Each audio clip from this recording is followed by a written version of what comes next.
E por falar em sinal, hoje eu quero compartilhar uma palavra ao seu coração. Eu estava ali orando por isso. Meu encargo, meu desejo do meu coração não é colocar nenhuma curiosidade para você, e muito menos colocar algum medo no seu coração. Muito pelo contrário. Eu quero que você hoje encha o seu coração de esperança. Porque, às vezes, o assunto que nós vamos conversar hoje, nós não falamos sempre, ou, na verdade, falamos poucos, mas é muito necessário, porque muitas pessoas não sabem, mas 1/4 da Bíblia é profecia. E, por isso, é muito importante pregar as profecias. Porque se a Bíblia fala tanto delas, se 1/4 delas é profecia, então, se nós não compartilhamos sobre as profecias, os irmãos deixam de ser edificados na sua fé, devidamente. Então, eventualmente, nós precisamos falar sobre elas. E as mais importantes que nós estamos vivendo, realmente, nos dias de hoje, são as profecias do fim, ou do arrebatamento, da volta de Cristo. Não é o fim do mundo, porque o mundo, de fato, não vai acabar, não é? Mas nós sabemos que há um desfecho na palavra de Deus, e esses desfechos, a despeito de tantas elucubrações que existem por aí, nós podemos ter segurança na palavra de Deus, não é? Algumas coisas nós não sabemos, nem o dia, nem a hora, mas outras, existem muitos sinais que estão muito claros na palavra de Deus e que devem trazer alegria no nosso coração. Eu sei que existe muita especulação por parte de muitos irmãos, quem seria o anticristo, né? Talvez hoje o mais cotado deles seja o Elon Musk. Não sei. Outros apostam em outros. Mas isso tem especulação. E para mim não importa, porque eu não estou esperando o anticristo. Não sei quanto a você, eu estou esperando Cristo. Porque haverá 2 momentos da profecia bíblica, desse desfecho final. Eu poderia chamar de 2 arrebatamentos. Um que vai acontecer antes, e ninguém sabe o dia nem a hora. Ele pode acontecer a qualquer momento. A Bíblia fala que será como um piscar de olhos. E realmente, muitos crentes serão arrebatados, serão levados vivos nos ares para se encontrar com Cristo. Está escrito claramente na palavra de Deus. E isso é muito poderoso, porque nós estamos num momento profético na terra. E bem-aventurados sou eu e você que estamos vivos agora, porque estamos vendo coisas poderosas acontecendo. Deus tem um relógio no seu tempo, e se chama Israel. Todas as profecias só são válidas, biblicamente falando, se estão ligadas a ela. Não são todos os fatos da história da humanidade que realmente são contados por Deus. Mas os fatos históricos ligados a Israel, que é também o povo de Deus, esses fazem parte de um relógio profético de Deus. E nós vivemos uma geração que viu diante dos seus olhos um dos maiores milagres acontecendo, que foi o retorno da nação de Israel há poucos anos atrás. Uma nação que deixou de existir por 2000 anos. Voltar a existir, isso na sua terra, milagrosamente aconteceu. E isso colocou de volta em cena todas as profecias, porque elas estavam paralisadas, porque as profecias finais dependem da existência da nação de Israel. Existe uma profecia, não vou falar dela hoje, que é a profecia das 70 semanas de Daniel. E essas profecias se cumpriram, e ela parou faltando uma semana. São semanas de anos, são 7 anos. Elas pararam. Por que elas pararam? Por que essa profecia de 70 anos, 70 semanas, estão claras na Bíblia, e falta 7 anos para se cumprir? Porque os últimos 7 anos é uma profecia que diz que na metade dos 7 anos finais, um grande líder mundial, que será o anticristo, ele vai quebrar um pacto de paz. A última semana diz basicamente isso, que o anticristo, que vai ser um líder mundial, que é um homem, mas que não é homem como nós, ele é chamado de besta, né? Eu sei que nós usamos a palavra besta para a gente tola, né? Mas a besta é uma coisa que não é um ser humano normal. Então, ele é homem, mas ele não é homem como nós, gerado de homem e mulher. Esse líder, ele vai costurar um acordo de paz com Israel. Você vê que essa história de acordo de paz com Israel, o tempo todo está na mídia. Todo mundo fica tentando costurar esse acordo. Mas esse grande líder nessa profecia, ele vai fazer um acordo de 7 anos. Então, para que isso aconteça, então, essa é a última parte da profecia. Ou seja, para ter um acordo de paz com Israel, Israel teria que existir, mas não existia. Então, até poucos anos atrás, não se podia pregar sobre essa profecia, porque ela não podia acontecer uma vez que a nação de Israel não existia. Os irmãos estão conseguindo me acompanhar? Hoje é uma pregação aula. Então, preste atenção, anota no seu caderno. Mas não vai ter prova, porque você já está aprovado em Cristo, em nome de Jesus. E a profecia diz, então, que no meio dos 3 anos, dos 7 anos, 3 anos e meio, esse líder iria quebrar o acordo de paz. E ele iria sacrificar um animal imundo dentro do templo dos judeus e colocar uma estátua de adoração dele lá dentro, que é uma abominação para os judeus. Então, quando a profecia diz isso, você tem aqui algumas questões. Para que essa profecia, então, se cumpra, o templo tem que existir. Porque como que ele vai oferecer um sacrifício lá dentro?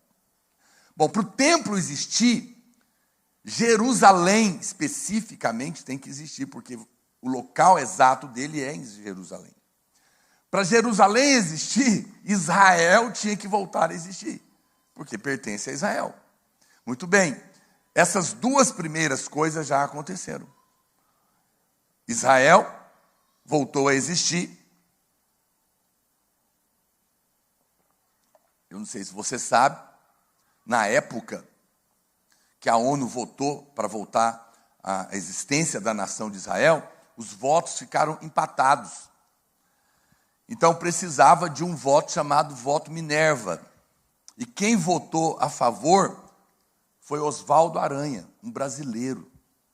Que coisa, olha o Brasil aí na cena profética, hein? Que Deus o abençoe. Veja que coisa impressionante. E a nação de Israel voltou a existir. Depois, na Guerra dos 6 Dias, Jerusalém foi tomada de volta. Só falta um elemento para que se cumpra essa profecia, que é o templo. Nós não sabemos como ele vai ser restabelecido, porque no lugar dele tem uma mesquita muito importante dos muçulmanos, a mesquita da Cúpula Dourada.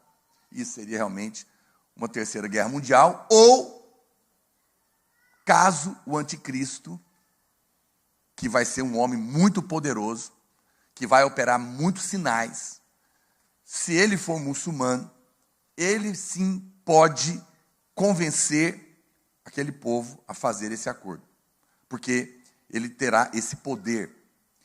E é impressionante, porque tem um livro que eu li ele, muito interessante, que o profeta, o Messias muçulmano, ele tem a mesma descrição do anticristo da Bíblia. Então pode ser que tudo isso esteja costurado. Você fala, pastor, mas então isso não pode acontecer agora. Muito bem. Quando ele romper esse pacto de paz, aí você pode contar no dedo, 3 anos e meio Jesus pisa na terra. Essa é a volta final. Porque isso está escrito com todos os dias, 1260 dias. A partir do momento que... Por quê? Porque nesse momento que ele quebra, sacrifica o animal imundo, começa a grande tribulação. A Bíblia não chama de grande tribulação. Ela diz que haverá tribulação como nunca houve antes, e nem haverá depois. Serão dias tão horrorosos e terríveis que os homens vão buscar a morte de desespero e não vão poder morrer. Essa é uma coisa que você não tem noção. E a Bíblia fala então que no fim, Jesus virá. Essa é a segundo momento, é a última volta, digamos assim. É o último arrebatamento, porque ainda nesse tempo, alguns crentes estarão aqui. São os crentes que não são vencedores, que não são maduros, diz a Bíblia. Mas antes que isso aconteça, e esses crentes passarão por a grande tribulação. Eles não sofrerão a ira de Deus, porque na grande tribulação vão ter duas coisas. Nesses 3 anos e meio terríveis, vai ter tanto a ira de Deus sendo derramada, quanto vai ter também a ira do anticristo. Os crentes salvos que ficaram, não sofrerão a ira de Deus, porque a ira de Deus para eles já foi derramada sobre Cristo. No entanto, sofrerão a ira do diabo. Esses são os vencedores da besta que está lá em Apocalipse. Por quê? Porque não aceitaram receber a marca da besta, sem a qual ninguém vai comprar ou vender. Eu sei que eu estou te dando muita informação, mas vai guardando aí no seu freezer espiritual. Se você não estiver entendendo tudo, porque eu espero que você não vá precisar disso. E eu profetizo que você não vai, porque você está numa igreja que está te ensinando verdades que te colocarão na posição de ser arrebatado, e eu vou te mostrar daqui a pouco. Você não despreze o que você tem aprendido aqui, porque ela é a chave para você ser arrebatado. Esse é um assunto muito importante, mais do que você imagina. Às vezes nós lidamos com certas verdades apenas como curiosidades bíblicas. Mas hoje eu vou te mostrar na palavra de Deus quem são os crentes maduros que serão arrebatados antes da grande tribulação. Esses são os crentes que irão. Então, só para completar, os que ficaram, eles serão perseguidos. Porque se eles aceitarem a marca da besta, que é 666, na mão e na testa, eles então não poderiam ser salvos. Mas eles não vão aceitar. E por isso serão terrivelmente perseguidos e mortos. No entanto, serão os vencedores da besta, porque não aceitaram isso. E no final, Jesus vem, pisa na terra, tem a batalha final do Armagedon, onde os exércitos vão apontar as armas para ele, e ele, com a espada da sua boca, vai matá-los todos num só momento. A Bíblia fala, lá no Vale do Armagedon, quem já foi em Israel conosco já viu, é um negócio enorme, vai ter um exército de 200 milhões de soldados que serão mortos, e vai ter tanto sangue que vai dar no freio dos cavalos.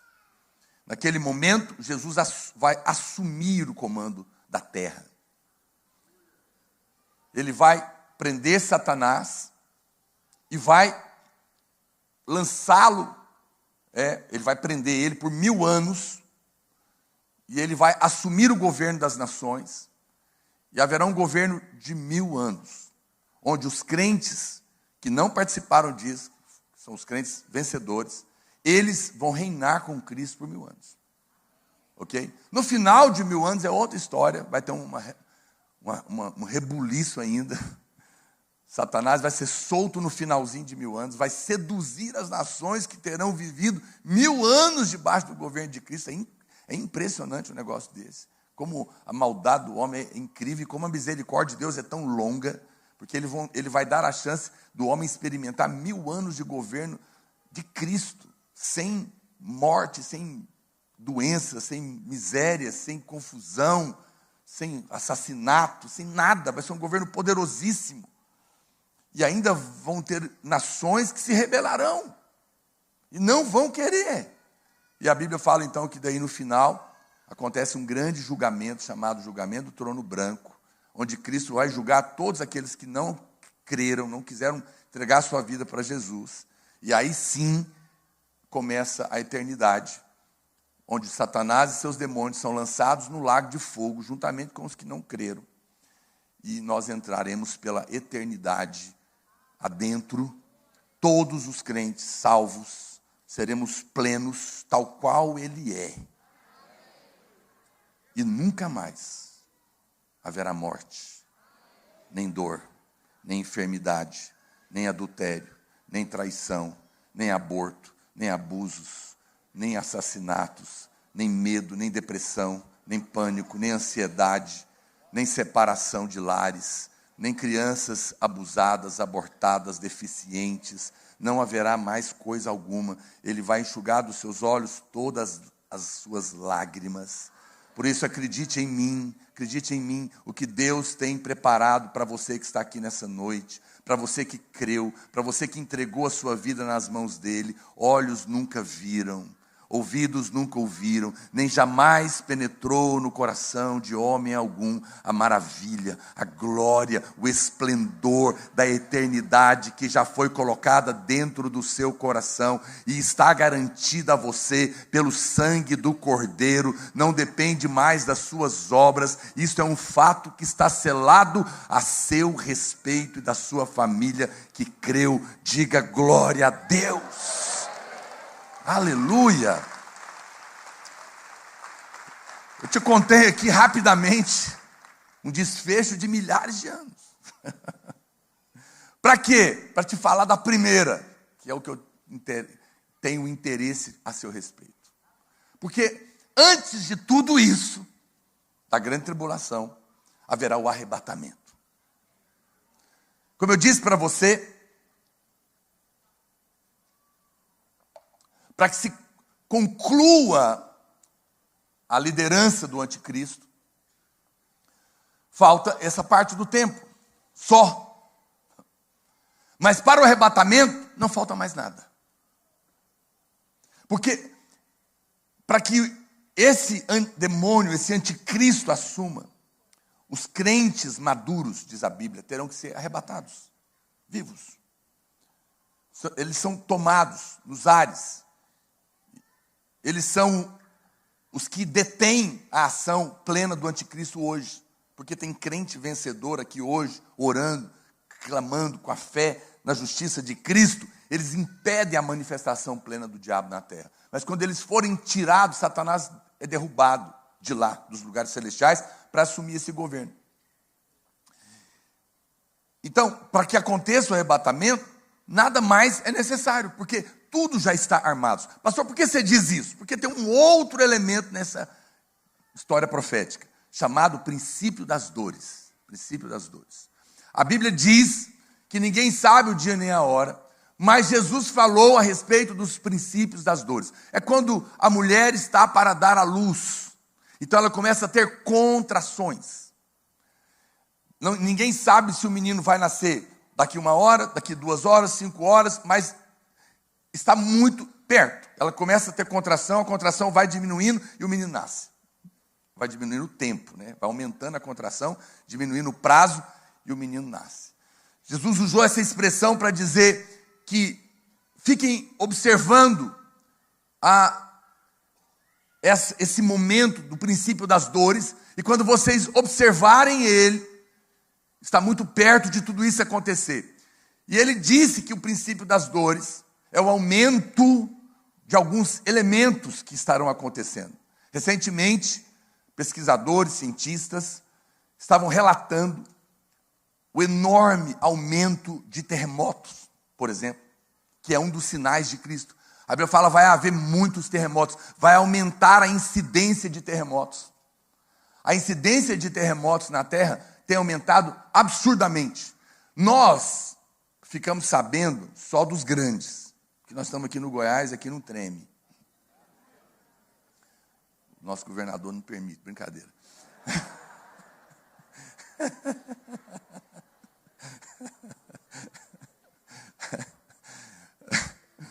Mas pequenos tremores têm acontecido numa medida muito maior em toda a terra. Quando aconteceu a enchente é outra ação, né, que estaria acontecendo também nos últimos dias, essa mudança climática na natureza que afeta os rios, as enchentes e tudo mais. Na época daquela enchente do Rio Grande do Sul, aconteceram no Brasil mais 300 enchentes. Você sabia de uma que estava acontecendo, mas muitas outras estavam acontecendo. Aumento de pestes, pandemias. As guerras são o grande sinal. Olha, irmãos, nós vivemos um momento muito delicado. Recentemente, Putin lançou um foguete com potencial atômico. Ele não lançou uma bomba atômica lá na Ucrânia, mas ele lançou um foguete lá com outras bombas que podem carregar bombas atômicas para dizer que a qualquer momento ele pode jogar uma bomba atômica lá, que seria literalmente a Terceira Guerra Mundial. Ela será inevitável, porque os sinais são claros e eles se organizam. E eles se organizam porque essa é a grande estratégia. Qualquer pessoa sabe que quando você tem muitas pessoas guerreando, só tem uma maneira de você uni-los. Quando você tem um inimigo em comum. Você pode ter 5 pessoas brigando, mas quando um inimigo está atacando a 5, elas se unirão contra ele. E essa é a grande mentalidade por trás de tudo essa situação que está acontecendo. Eu sei que você pode estar achando que tudo isso é loucura da minha cabeça, mas está escrito na Bíblia. Estou falando minha opinião para você. Eu estou te contando algumas coisas que estão acontecendo hoje, que estão na palavra de Deus, que são possibilidades. Então preste atenção. Quando aconteceu a Primeira Guerra Mundial, foi uma coisa horrorosa, com armas, metralhadoras, né, e tudo mais. Foi uma carnificina, morreram muita gente. Quando isso terminou, o mundo estava assustado. Então eles criaram uma coisa chamada Liga das Nações, que eram ali alianças das maiores potências para impedir que outra guerra horrorosa acontecesse. Não adiantou. Poucos anos depois, a Segunda Guerra explodiu.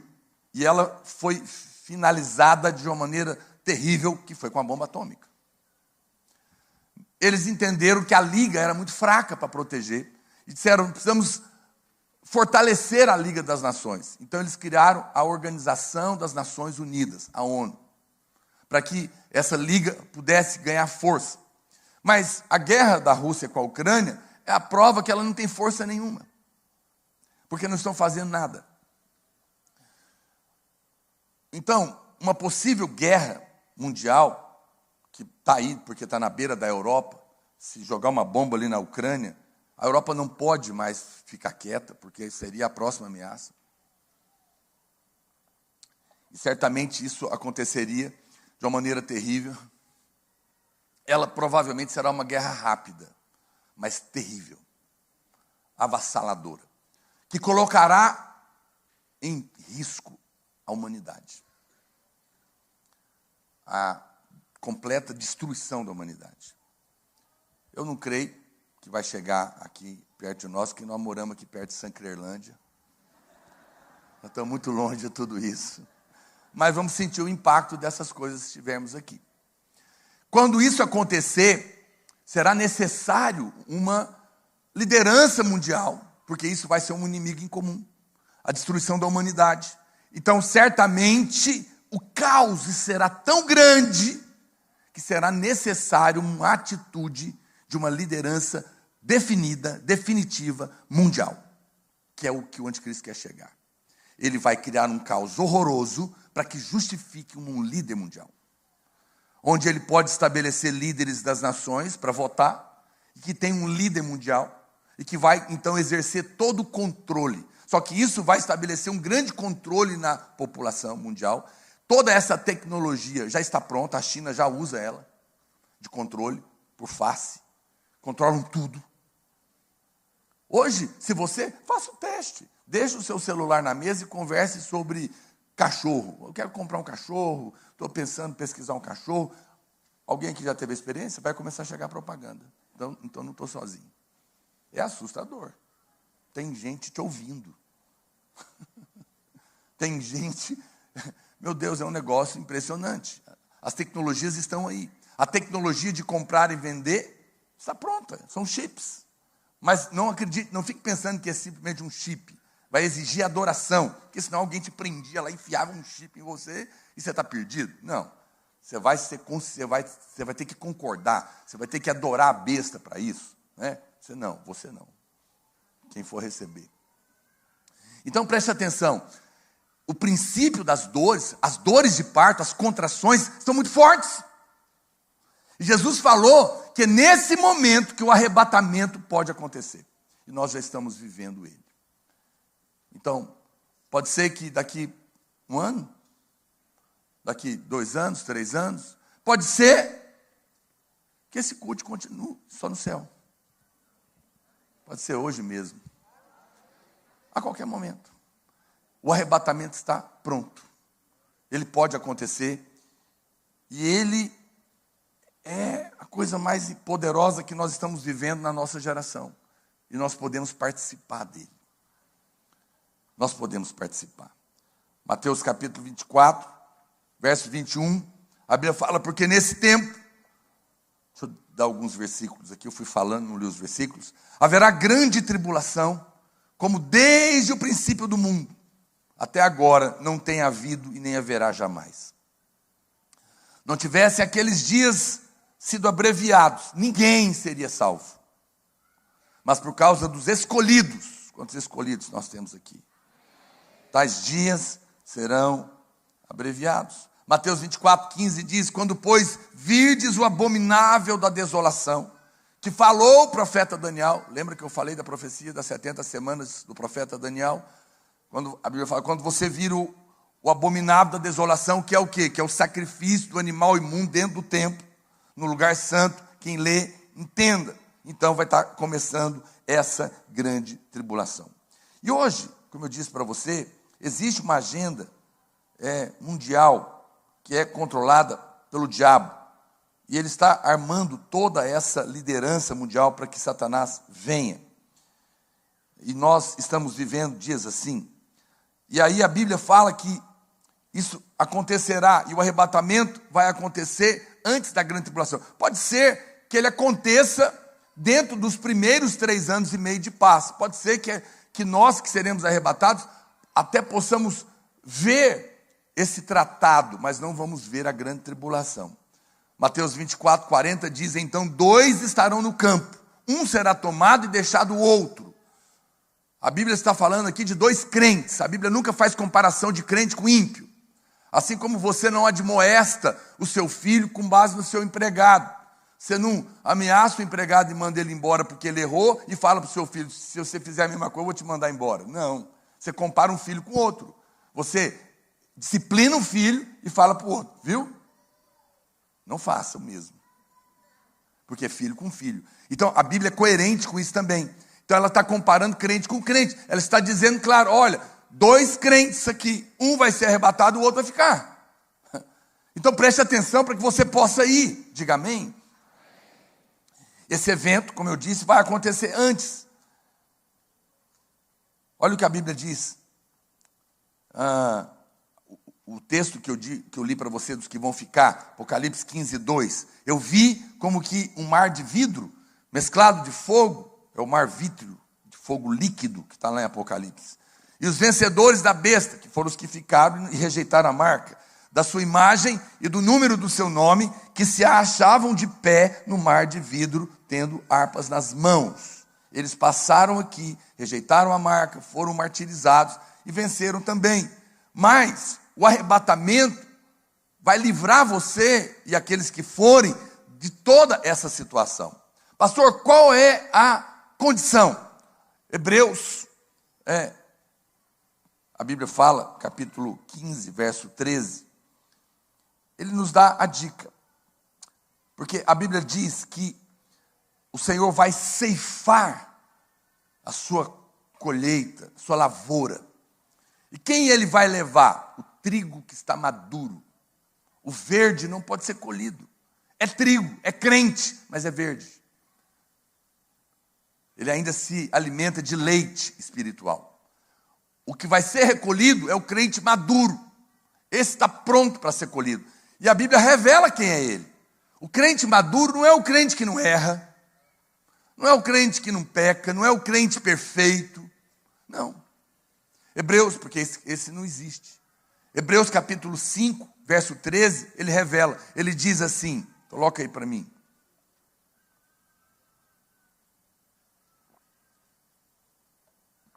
Ora, todo aquele que se alimenta de leite é inexperiente na palavra da justiça. É criança na fé, é infantil, porque é criança.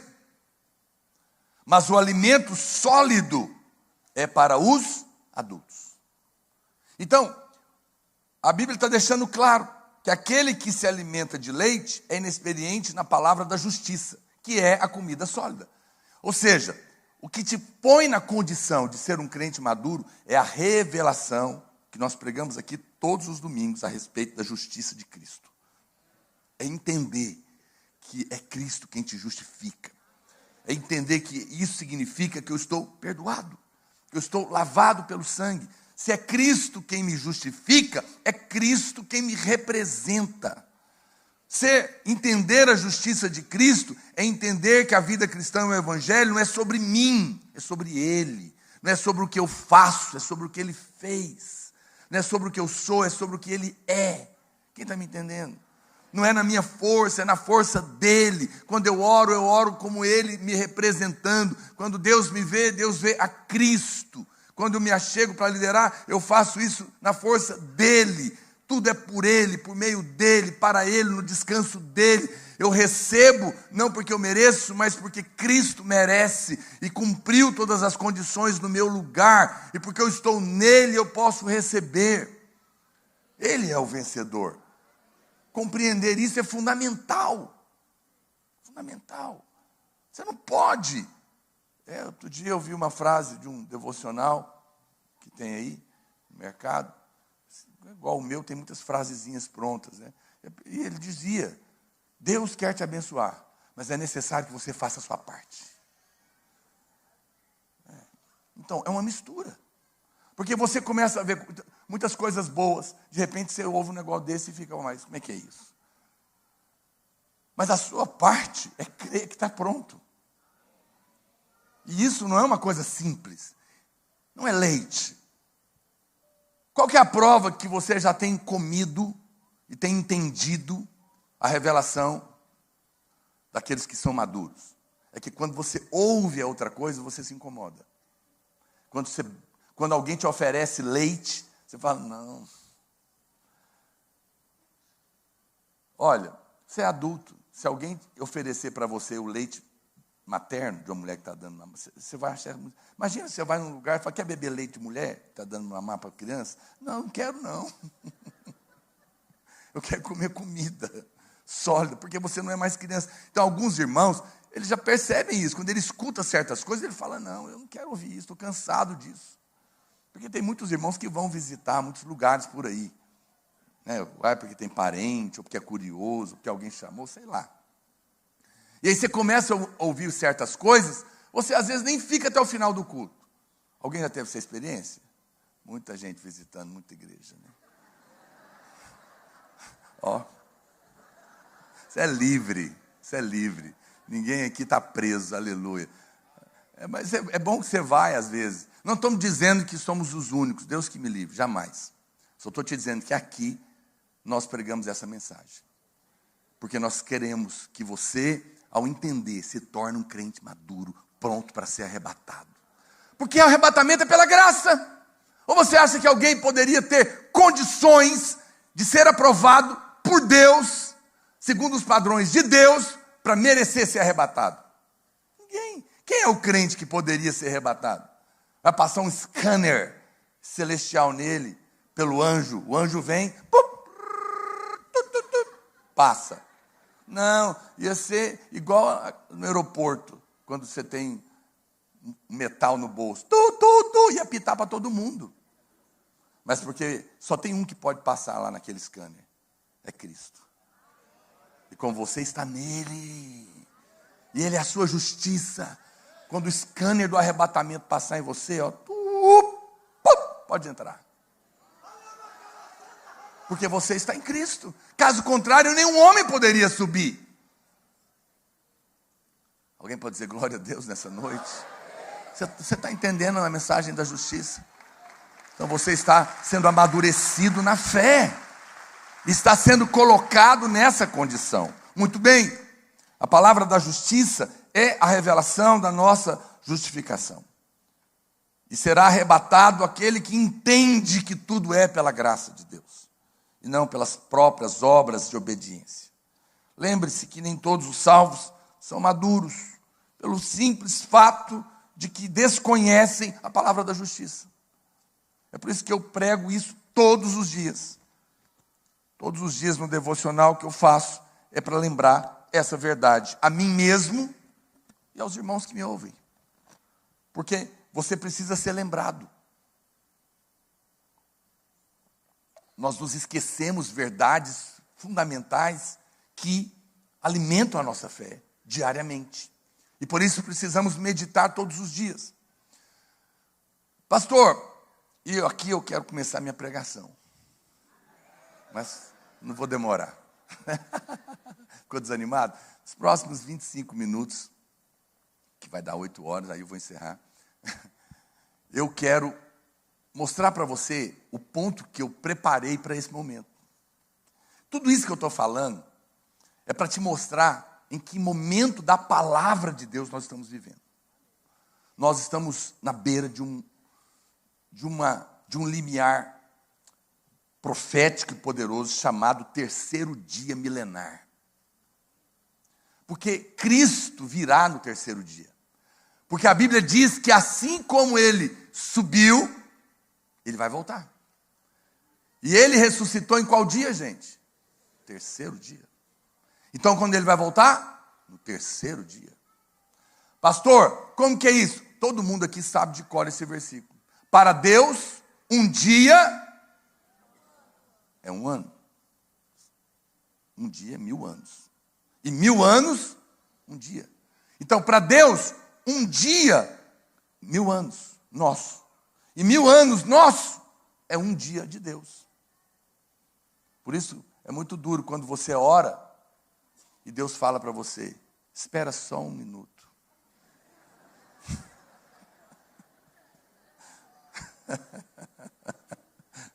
Senhor, não faça isso.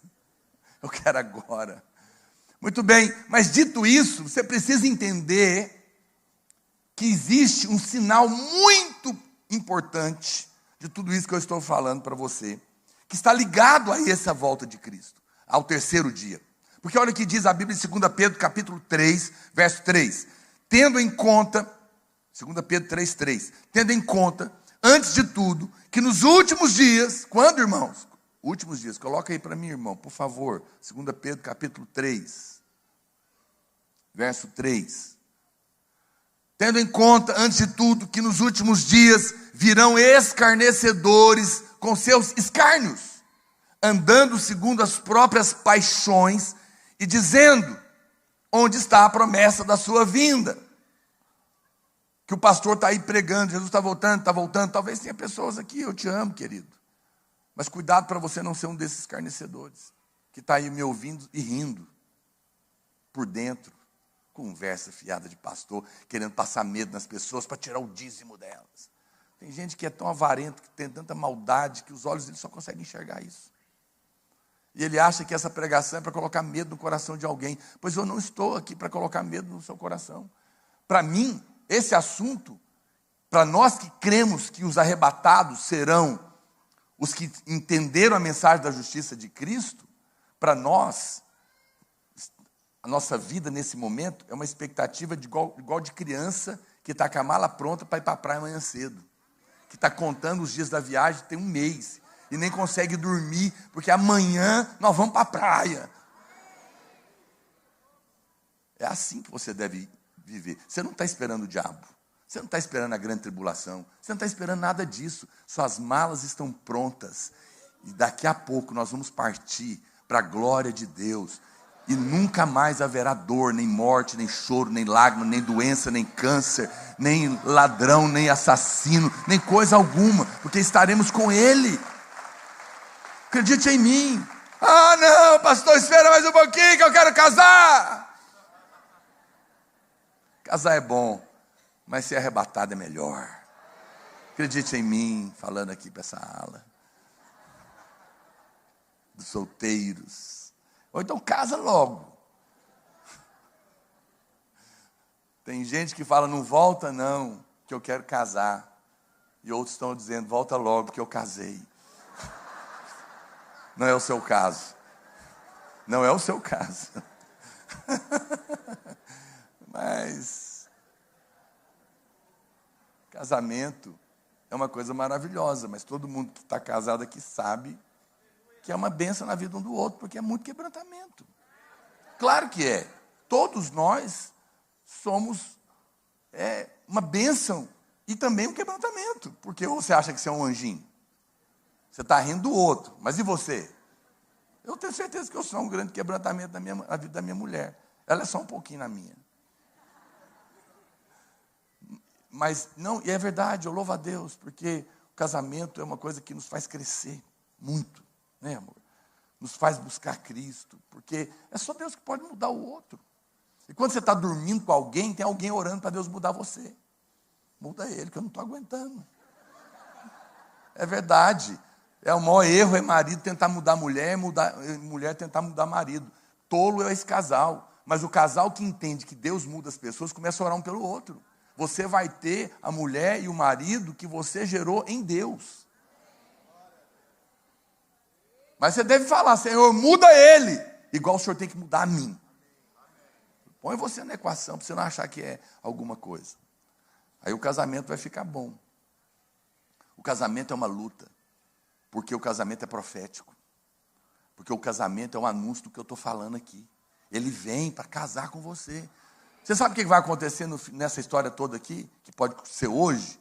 Tem uma festa lá pronta. Chamada festa, a bodas do Cordeiro. Festa de casamento. Ele vai casar com a noiva. A igreja é a noiva. E Cristo quer se casar. Não me interprete mal. Não estou falando que casamento é uma coisa ruim. Estou falando que o casamento é uma coisa que quebranta. Quebranta porque você e eu temos muita coisa estranha que precisa ser lapidada. E por isso é muito bom, porque quando você passa pelas lutas, você se prepara para subir. Não é verdade? Para governar com Cristo. E com Ele é totalmente diferente. No entanto, muito cuidado. Vamos continuar lendo o texto. Então virão escarnecedores com seus escárnios, andando segundo as próprias paixões e dizendo o quê? Onde está a promessa da sua vinda, como prega o pastor? Porque desde que os pais dormiram, há muitos anos, todas as coisas permanecem como desde o princípio da criação. A Bíblia fala que nos últimos dias vão ter muitas pessoas que vão escarnecer, dizendo que essa história de Jesus voltar é conversa de pastor. E a gente escuta isso muito, todo lugar. A internet está cheia, e às vezes dentro da igreja. Vamos continuar, 2 Pedro 3, vai para o verso 8. Olha o que ele diz. Há todavia uma coisa, amados, que não deveis esquecer, que para o Senhor um dia é como 1000 anos, e 1000 anos como um dia. Não retarda o Senhor a sua promessa, como alguns a julgam demorada. Pelo contrário, ele é longânimo para convosco, não querendo que nenhum pereça, senão que todos cheguem ao arrependimento. Jesus não voltou ainda porque ele quer que todo homem seja salvo. Ele não quer mandar ninguém para o inferno. A vontade de Deus não é o inferno para o homem. A Bíblia é clara. O inferno não foi feito para o homem. O inferno foi feito para Satanás e seus demônios. Está me ouvindo? No entanto, tem gente lá. Todo mundo que está no inferno merece estar lá. Sim ou não? Mas não tem ninguém no céu que mereça estar lá. Então não é por causa do pecado que alguém está no inferno. Pasme. Porque senão também não estaria ninguém no céu. Porque todos pecaram. Concorda? Então por que estão lá? Porque não creram. Porque não aceitaram o pagamento. No entanto, ele é longânimo. Ele quer que a gente pregue para que o máximo de pessoas sejam salvas. E eu creio sim que o céu vai ganhar do inferno. Mas isso não muda o fato. O inferno é real. Deus não vai obrigar ninguém a crer. E por isso ele tem retardado. No entanto, está às portas. E a Bíblia fala que um dos grandes sinais é que muita gente ia zombar da volta. O Senhor demora por amor, mas tem um limite. Então, qual que é o princípio aqui? O princípio aqui é que 1000 anos como um dia, e um dia como 1000 anos, significa que nós ou já entramos, ou estamos na beira de entrar no terceiro dia, que é o dia que ele volta. Por quê? Porque do ano 1 ao 1000, nós temos qual dia? Diga alto. Primeiro dia. Do ano 1001 ao ano 2000, segundo dia. Muito bem. A partir do 2001, nós podemos ter entrado no terceiro dia. Porque para Deus, 1000 anos é um dia. E ele volta no terceiro dia. Tem um parênteses aqui, ok? Porque nós contamos a partir do momento que Jesus chegou. Mas pode ser que Deus conta a partir do momento que ele ressuscitou e subiu. Se é assim, o ano do terceiro dia começa em 2030. Porque é o ano que ele morreu. Ele não morreu com 33? Não, existe um erro de calendário. Jesus morreu 4 anos antes da morte dele no nosso calendário. Então ele teria morrido exatamente, agora 2030, aí sim seria completar os 2 anos, os 2000 anos, e começaria o terceiro dia. E uma coisa muito curiosa, se você lê notícias, é que um monte de organizações tem uma agenda chamada Agenda 2030. Alguém já ouviu isso? Muita gente. Muita gente. Existe muitas nações, muitas associações, muitas coisas esotéricas. Todo mundo tem uma agenda para 2030. É uma coisa curiosa. E, biblicamente falando, em relação à morte e ressurreição de Jesus, 2030 começa o terceiro dia. Ou seja, de uma certa maneira, eu estava meditando agora há pouco, fiquei pensando nisso.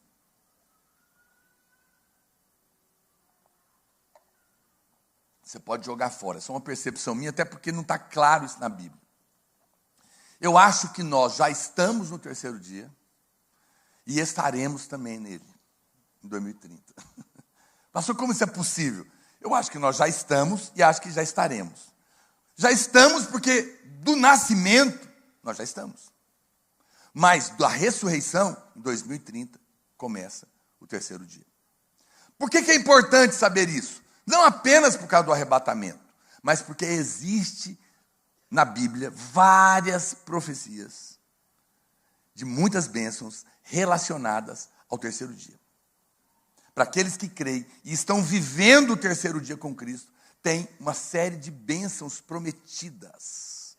E eu creio que no ponto de vista do nascimento, nós já estamos. E do ponto de vista do arrebatamento e da profecia final, estamos muito perto. Apenas 6 anos. Ano que vem, agora 5 anos. Então eu quero te falar rapidamente, nesses últimos minutos, algumas bênçãos que você pode crer nelas hoje. Por ser crente, nascer de novo, crer no Salvador. E do ponto de vista do seu nascimento, nós estamos vivendo. Não é que não podíamos recebê-las antes. Mas é que quando você está vivendo o tempo certo, é muito mais fácil pegar a bênção do que em outras épocas. Quem está me entendendo? Não é? Você encontra certas frutas em épocas que não é o tempo dela. Mas no tempo dela é abundante. Então tem alguns pés de jabuticaba aí que você consegue pegar jabuticaba fora da época. Mas em época de jabuticaba é uma loucura. Você tem algumas mangueiras aí enxertadas, você pode ter, mas no tempo da manga cai, sobra. No tempo da bênção, ela derrama de uma maneira muito fácil e abundante. E nós estamos vivendo esse momento. Então você pode crer que essas promessas são suas. Quem está me entendendo, diga amém. Olha o que diz, Oséias capítulo 6, verso 1. Vinde, tornemos para o Senhor, porque Ele nos despedaçou e nos sarará. Fez a ferida e ligará. Depois de 2 dias, quantos dias, irmãos? Depois de 2 dias, nos revigorará. E ao terceiro dia, nos levantará. E viveremos diante dele. Ele te salvou e no terceiro dia vai te levar. Essa é a promessa, é a profecia que está aqui em Oséias. E eu te provei que nós estamos nesses dias. Nós vivemos exatamente nesse contexto. Muito bem. Então, eu quero te contar rapidinho algumas coisas. Primeiro, o terceiro dia é um tempo de providência divina. Olha o que diz Gênesis, capítulo 22, verso 2. A Bíblia não é um livro de história. A Bíblia é um livro profético, didático. Tudo que está escrito aqui é uma revelação. Todos os fatos históricos bíblicos, preste atenção, todos os fatos históricos bíblicos está aqui como um princípio de revelação para você hoje. Quem está me entendendo? Senão você fica lendo história e achar que legal. Não, tudo Deus está falando com você algo. A glória de Deus é esconder e a nossa é descobrir a revelação. É isso que a gente fica toda a semana meditando e orando para trazer uma revelação para você. Amém?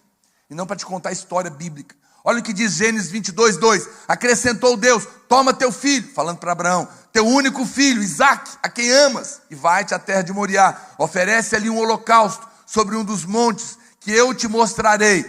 Olha, presta atenção agora. Ao terceiro dia, que dia, irmãos? Erguendo Abraão os olhos, viu o lugar de longe. Foi no terceiro dia que Deus se revelou a Abraão. E sabe qual é o nome que está lá? O nome de Deus? Jeová Jireh. O Deus que provê. Ao terceiro dia, Abraão conheceu o Deus que provê. O que você está precisando hoje? É de cura? É de dinheiro para pagar sua dívida? É de libertação? É de restauração do seu casamento? Qual que é a sua necessidade? A Bíblia está dizendo que no terceiro dia, Deus se revela a nós como aquele que provê todas as coisas. Você não precisa ficar com medo. Preste atenção. Por favor, me entenda. Eu não sou contra trabalhar duro. Mas nós temos que admitir que às vezes isso não é suficiente. Eu não sou contra você fazer as coisas certas, estudar. Mas às vezes não é suficiente. Você precisa da revelação, da provisão divina na sua vida. E a Bíblia está dizendo que uma das verdades do terceiro dia é que esse é o dia em que Deus se revela como aquele que provê, em uma plena providência em todas as áreas da nossa vida. O terceiro dia é um dia em que Deus se revela como aquele que provê. Eu creio que há algo, sim, especial para você que está entendendo o momento profético que você está vivendo. Talvez você veio aqui só para mais um culto hoje, mas eu quero desafiar você a crer na provisão divina. Não pergunte como, receba. Qual é a sua dificuldade? Aquele que não negou o seu filho, mas nos entregou quando nós ainda éramos inimigos, vai te negar o quê? O que Deus vai negar se Ele deu tudo? Hoje é o dia da provisão. Hoje é o dia, sim, que você pode esperar por um milagre de Deus. Porque hoje são dias do terceiro dia. Nós estamos envolvidos nisso. Segunda coisa, o terceiro dia também é um dia de saúde. É um dia de longevidade. Você não tem que viver doente e você não tem que viver poucos dias. Diga amém. Essa é uma promessa para quem está vivendo o terceiro dia. Olha o que diz a Bíblia. A Bíblia conta, na verdade, 2 Reis, capítulo 20, verso 4. A história do rei Ezequias. Deus falou, mandou o profeta Isaías falar para ele que ele ia morrer. Arruma sua... Olha o que diz, vamos ler. Ok, deixa eu antes de ler esse texto do capítulo 20, verso 4, o que aconteceu é que o Ezequias recebe a profecia de Isaías e fala, Deus manda te avisar, arruma sua casa, organiza as coisas que eu vou te levar. Coisa séria. Deus aparecer para alguém, falar, se organiza, porque eu vou te levar. E aí ele ora e ele fala, Senhor, eu não quero morrer, tem misericórdia de mim. Aí o texto diz no verso 4, antes que Isaías, e o profeta vai embora, ele está indo embora, entregou a profecia. Imagina que profecia dura. O profeta bate na sua casa e fala, Deus mandou vir aqui te dizer, chama sua família, organiza as coisas que eu vou te levar. Você vai morrer. Misericórdia. O profeta clama, o rei clama. E aí diz assim, antes que Isaías tivesse saído da parte central da cidade, veio a palavra do Senhor dizendo: volta lá. E fala para Ezequias, príncipe do meu povo. Deus muda até a maneira de falar com ele agora. Ele achou tanta graça aos olhos de Deus, que Deus agora muda até a maneira de se relacionar. Fala para o príncipe do meu povo. Assim diz o Senhor, o Deus de Israel, teu pai: eu ouvi sua oração, eu vi suas lágrimas. Eis que eu te curarei, e ao terceiro dia subirás à casa do Senhor. Uau, que coisa maravilhosa. Sabe que esse texto é tão importante? É que aqui está a prova que profecias podem ser mudadas. Um decreto de Deus na sua vida pode ser mudado. Talvez você está debaixo de uma disciplina, mas se você se voltar com o coração para Deus, dizer: Deus, eu não quero isso, eu já me arrependi, tem misericórdia de mim. O que estava determinado pode ser mudado.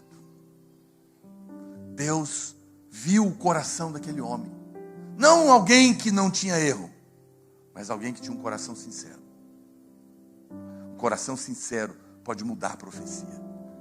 E Deus falou: eu vou te curar no terceiro dia. Você vai ter vida, vai ter saúde, você vai viver mais anos. Eu ouvi a sua oração, eu ouvi as suas lágrimas. Você hoje pode orar diante dele, e você vai ver a mudança de Deus na sua vida. E a Bíblia fala que no terceiro dia a saúde virá e ele subirá à casa do Senhor. A casa do Senhor não é esse prédio, mas é esse povo que se reúne, nascido de novo. Olha para cá, não deixa o diabo te enganar, irmãos. Você testifica se o que eu estou te falando é do Espírito ou se é conversa de pastor que quer trazer você para o culto. Não é. Fala na presença do Espírito Santo. Não despreze a reunião da igreja, porque quando você sobe para a casa do Senhor, que não é o prédio, é essa reunião que se reúne diante dele, você recebe saúde, você recebe vida. Existe uma bênção que é liberada quando a gente se reúne. A gente nem percebe, mas ela é derramada sobre nós, porque nós estamos vivendo o terceiro dia, e nesse dia a casa do Senhor é levantada e a vida é liberada. Quanto mais perto você chega, mais você vive. Quanto mais perto você fica, mais saudável você se torna. É por isso que às vezes o diabo te resiste tanto, para você priorizar o congregar, porque nessa casa, na casa dele, a vida está fluindo. O terceiro dia é também um dia de favor. Quando se lembra da história da rainha Esther, ela viveu no reino da Pérsia. O povo de Israel tinha pecado e foi levado escravo, cativo para a Babilônia, que depois se tornou a Pérsia, que existe até hoje. Quem sabe o que é? É o Irã. Há 40 anos atrás, o Irã chamava Pérsia. E o Ayatollah Khomeini mudou para Irã. É esse reinado aí. Naquela altura tinha o rei Assuero, e o povo de Israel estava cativo lá.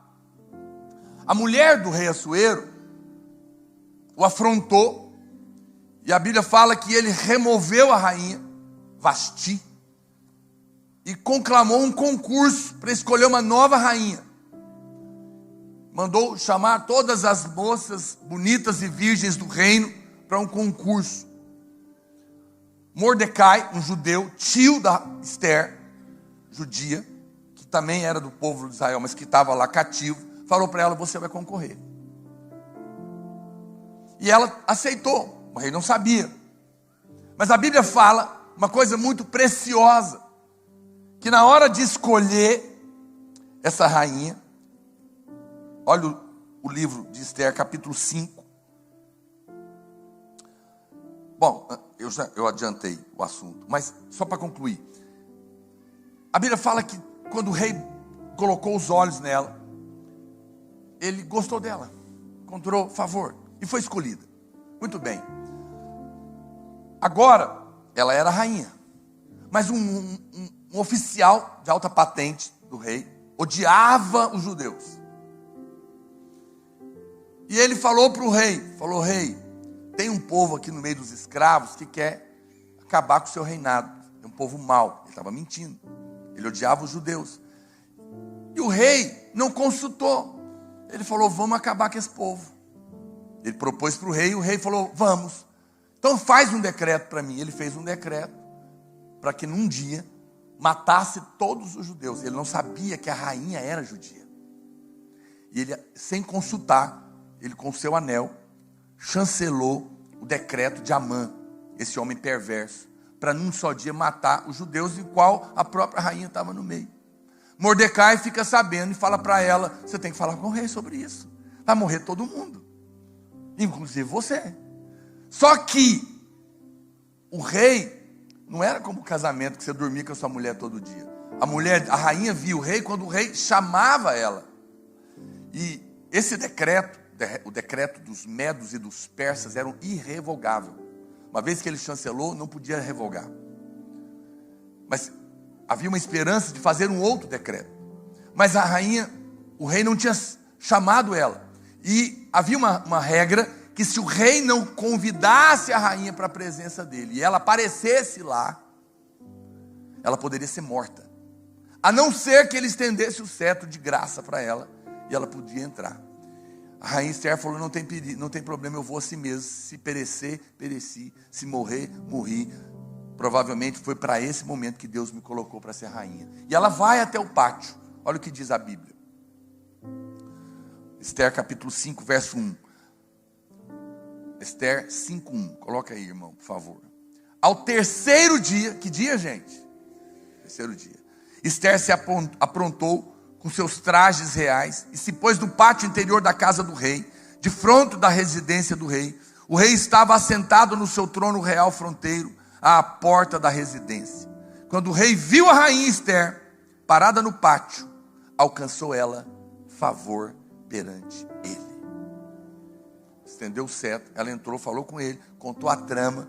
O rei mandou matar Amã e deu um grande livramento para o povo de Israel. O terceiro dia é o dia de você ter favor de Deus. É o dia de você receber o que você não merece. O que você não merece em todas as áreas da sua vida. Por que você pode crer hoje que tem um favor para você que você não poderia merecer, talvez porque você está sofrendo, porque você errou. Você está sofrendo porque você aprontou, porque você gastou mais do que ganha, porque você falou o que não devia, porque você perdeu a cabeça. Mas Deus já te perdoou. O sangue já foi derramado. Tudo bem, pastor, está pago, mas o prejuízo continua. Então tem favor. Favor de Deus não é só o perdão, é Deus revertendo a bagunça que você fez e dando para você o que você não merece. Isso é graça.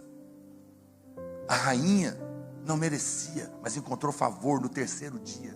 Você é a rainha, você não sabe não? Você sabia não que você é a noiva do rei? Você é a noiva do rei. E o rei está estendendo o cetro para você de favor hoje. Está dizendo, aproxime-se, porque eu enxerguei favor em você. Ele quer te favorecer. Lembra que eu te falei, as histórias são proféticas, as histórias são revelações. A igreja é a noiva do rei. E no terceiro dia, a noiva pode se aproximar, porque o favor de Deus está estendido para mim, para você. Essa noite, Deus pode te favorecer grandemente. Um milagre pode acontecer. Penúltimo, terceiro dia, é um dia de libertação. A Bíblia diz em Jonas, capítulo 1, verso 1, veio a palavra do Senhor a Jonas, filho de Amitai, dizendo, dispõe-te, vai à grande cidade de Nínive, e clama a ela, porque a sua malícia subiu a mim. Jonas se dispôs, mas para fugir da presença do Senhor, para Tarsis. E tendo descido a Jope, achou um navio que ia para Tarsis. Pegou, pois, a sua passagem e embarcou nele, para ir com ele para Tarsis, para longe da presença do Senhor. Verso 17. Deparou o Senhor um grande peixe, para que tragasse a Jonas. E esteve Jonas quantos dias, irmãos? 3 dias e 3 noites no ventre do peixe. Então Jonas, no ventre do peixe, orou ao Senhor, seu Deus. E ao 3º dia, o peixe cuspiu ele lá na praia de Nínive. Olha o que aconteceu aqui. Deus queria... Por que Jonas não queria ir pregar para os ninivitas? Porque eles odiavam os judeus, queriam matar os judeus. E Jonas falou, não vou pregar para esse povo que quer matar minha família. Só que Deus tinha compaixão deles e queria salvá-los. E a Bíblia fala que Jonas fugiu e desceu para Tarso. Olha como diz a Bíblia, nada na Bíblia é por acaso. Olha a palavra, desceu. Preste atenção, todas as vezes que você foge de Deus, você desce. Depois ele desceu para o barco, e depois ele desceu para o mar, e depois desceu para dentro da barriga do peixe. Quanto mais você foge, mais você desce. Quanto mais você aproxima, mais você sobe. Não fuja de Deus. Aconteça o que acontecer, corra para Deus, porque nele tem saída. E a Bíblia fala que ele ficou lá. Você tem ideia que é 3 noites e 3 dias na barriga de um peixe? Você tem ideia como que era lá? Trevas espessas. Deve ser uma coisa, meu Deus, é angustiante, horroroso. Mas a Bíblia fala que a misericórdia de Deus foi tão grande, que mesmo fugindo, ele falou, você vai. Querendo ou não, você vai. Nem que for arrastado por um peixe, você vai. Quem tem ouvidos que ouça. Não fuja, meu querido, porque você vai. Deus vai fazer você chegar lá e vai cumprir o propósito dele na sua vida. Mas é melhor que seja na asa do vento, do anjo, do que na barriga do peixe. E a Bíblia fala que no 3º dia, Deus liberta Jonas. E ele prega para os ninivitas e eles se convertem. No 3º dia, houve uma libertação. Nós estamos aqui hoje, reunidos no 3º dia. Hoje é noite de libertação. Cadeias serão rompidas da sua vida. Cadeias de pecado, cadeias de medo, cadeias de depressão, cadeias de ansiedade, de insônia, cadeias de miséria, cadeias de angústias. Porque esse é o 3º dia, e o 3º dia na Bíblia é um dia de libertação. Para encerrar, queria que você se colocasse de pé.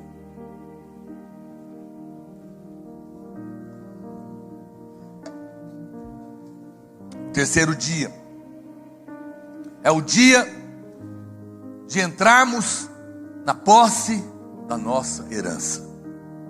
Josué, capítulo 1, verso 10. A Bíblia diz, então Deus deu ordem, Josué, aos príncipes do povo, dizendo, passai pelo meio do arraial, e ordenai ao povo, dizendo, provede-vos de comida, porque dentro de 3 dias, passareis este Jordão, para que entreis na terra que vos dá o Senhor, vosso Deus, para o possuirdes. Dentro de 3 dias, vocês vão cruzar o Jordão, e vão entrar na promessa de uma terra que mana leite e mel. Nós estamos vivendo o 3º dia, porque Jesus já veio. Hoje é dia de você crer que há uma herança espiritual conquistada na cruz por você. A maldição da morte, da miséria, da enfermidade foi levada, e o que é dele é seu. Você pode receber só porque você é filho. Não é porque você merece, mas porque você é herdeiro e está vivendo o 3º dia. Mas lembre-se, é no 3º dia que ele vai voltar. Eu creio que no que tange a volta, nós estamos muito perto. Eu creio que no que tange as bênçãos, nós já estamos no 3º dia, porque Jesus já veio. Mas no que tange ao arrebatamento, nós estamos muito perto. E se é assim, em 2030, começa esse tempo. Aí você diz para mim, pastor, mas por que você está dizendo? Mesmo que comece o 3º dia, em 2030, um dia, para Deus, pode durar 1000 anos. Pode ser que, então Jesus pode demorar 1000 anos para vir.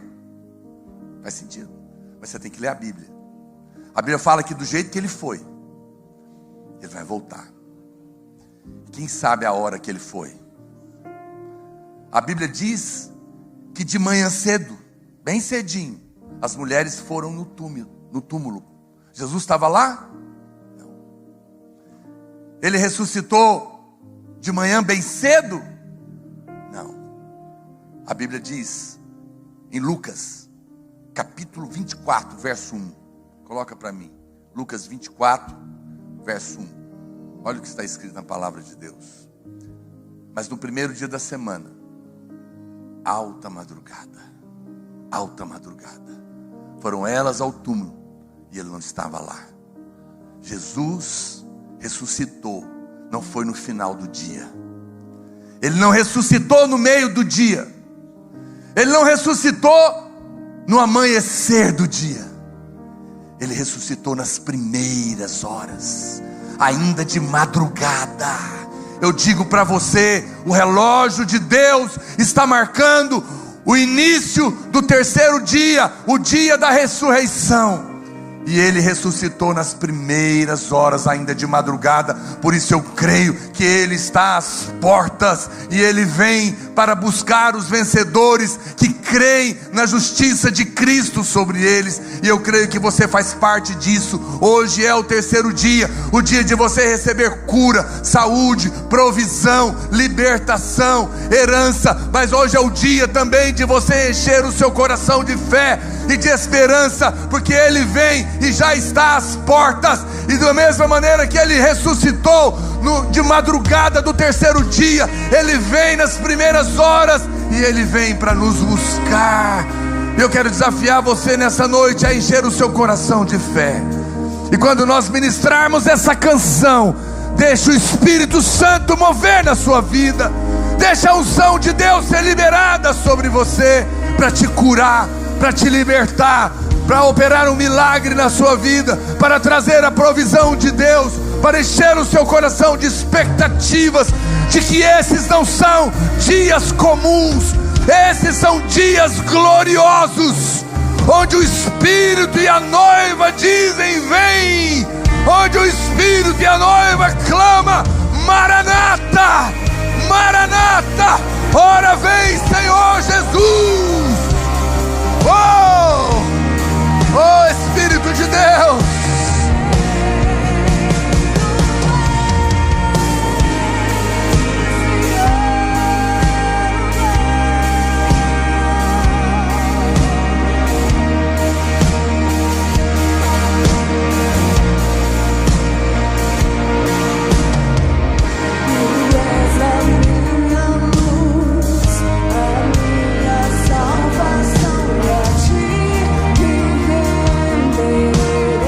Suas mãos, querido, cante a Ele.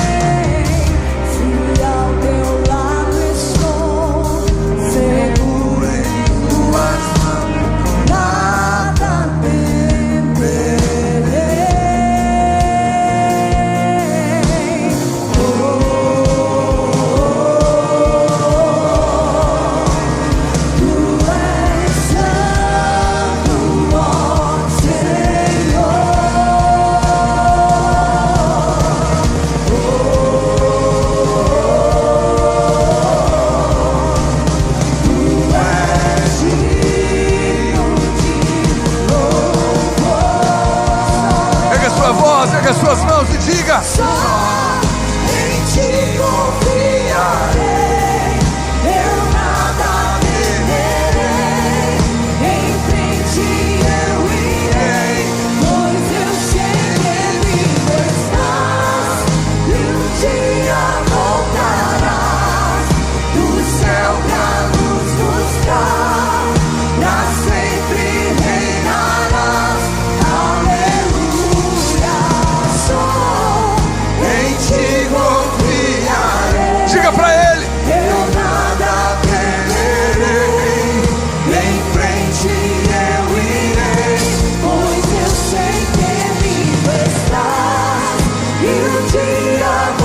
suas mãos. Vamos cantar do início.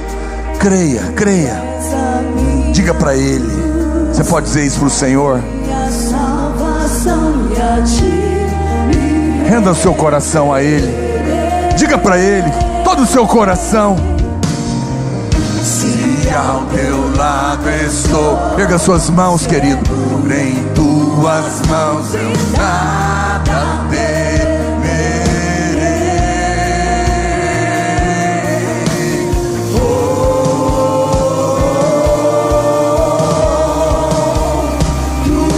Diga para Ele.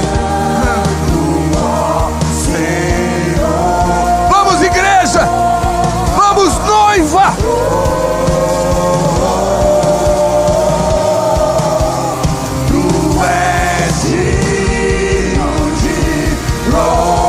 Pega sua voz, todo o seu coração. Só em Ti confiarei, em nada temerei. Em frente eu irei, pois eu sei que vivo estás, e o dia voltarás do céu pra nos buscar, pra sempre reinarás. Aleluia. Só em Ti confiarei, eu nada temerei. Em frente eu irei, pois eu sei que vivo estás, e um dia voltarás do céu pra nos buscar, pra sempre reinarás. Aleluia. Ora vem, Senhor Jesus. Enche o seu coração de fé. Esperamos, Senhor. Você vai invocar o nome dEle agora. Oh, Não deixe o diabo calar o seu louvor. vem, Jesus. Não olhe para o que você está vendo, Jesus. nem para o que você está sentindo. Maranata, ora Olhe para Cristo. vem, Jesus. Ele vem nos buscar. Ele vem enxugar as lágrimas dos nossos olhos. Ele vem tirar a dor do seu coração. Maranata, ora vem. Clame a Ele, meu irmão. Vem, Jesus. Vem, Jesus. Vem, Jesus. Maranata, ora vem, Senhor Jesus. Vamos! Aumente o tom da sua voz. Vem, Jesus. Maranata, ora vem, Senhor Jesus. Só em Ti confiarei, Eu nada temerei, em frente eu irei, pois eu sei que vivo estás, e o dia voltarás do céu pra nos buscar, pra sempre reinarás. Só a igreja declara. Erga sua voz mais alto que você puder. Erga suas mãos, todo o seu coração.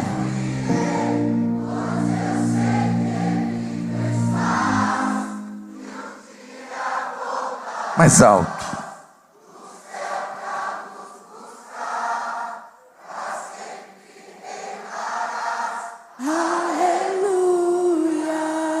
Oh Espírito de Deus, oh Senhor, oh Espírito de Deus, nós invocamos o Teu nome.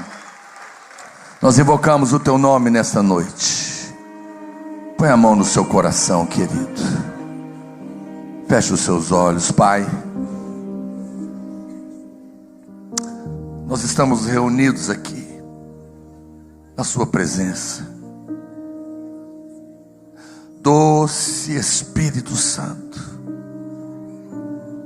nós realmente acreditamos nessa palavra.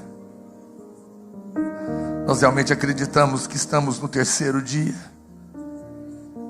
E essa é uma noite onde o Senhor se revela a nós como nosso Deus que provê,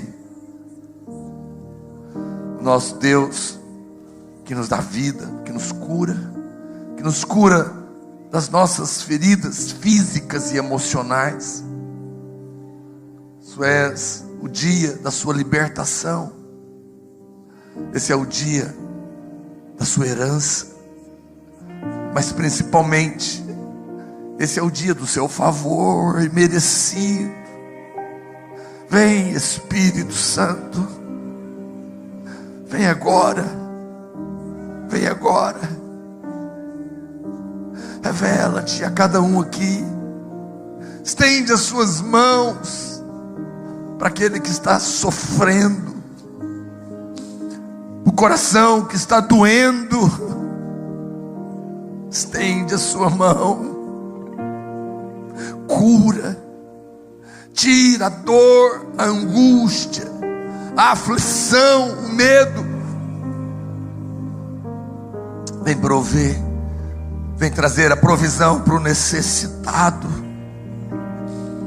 vem trazer a libertação para o escravizado. Vem liberar o teu favor imerecido. Estende o teu cetro de favor para a sua noiva. Para a sua noiva. Favorece a tua noiva no terceiro dia. Favorece a tua noiva quando ela sobe para a sua casa e se reúne na sua presença. Libera hoje o teu milagre, a tua herança. Muda a sorte, muda a vida. Faz o teu milagre para aquele que está clamando, Deus. Se você entrou aqui nessa noite, você precisa do toque de Deus, a despeito do que eu disse aqui, você pode continuar com os seus olhos fechados. Eu quero apenas que essas pessoas, somente essas, você está precisando de uma cura física ou emocional, de um milagre, de um favor, de uma provisão, fica com a mão erguida. Talvez tenhamos muitas mãos, não tem problema. Se você está perto de um irmão, está com a mão erguida, talvez até você mesmo que também está com a mão erguida, você pode continuar com a mão erguida, mas põe a mão no ombro dele, do seu lado. Os pastores também podem andar abençoando. Estende as suas mãos. Ore por alguém perto de você. Eu vou orar também. Senhor, vem. Vem liberar favor agora. Vem liberar o seu milagre. Toca, Espírito de Deus. Quebra as cadeias da angústia, do medo, da depressão, do desespero. Oh, rabacaxê, carabarababás. Estende a sua mão para favorecer. Traz a provisão para o necessitado, aquele que está precisando de ver o seu milagre na sua vida financeira. Senhor, traz a libertação para aquele que está preso. Favorece aquele que te clama. Libera a sua herança, ó Deus. Espírito Santo, vem agora e manifesta o seu poder. O rabacaxere bere barabacachore barababalababás. O rebecatore berecatore bere bere bere bere bere babalababarababás. Oh,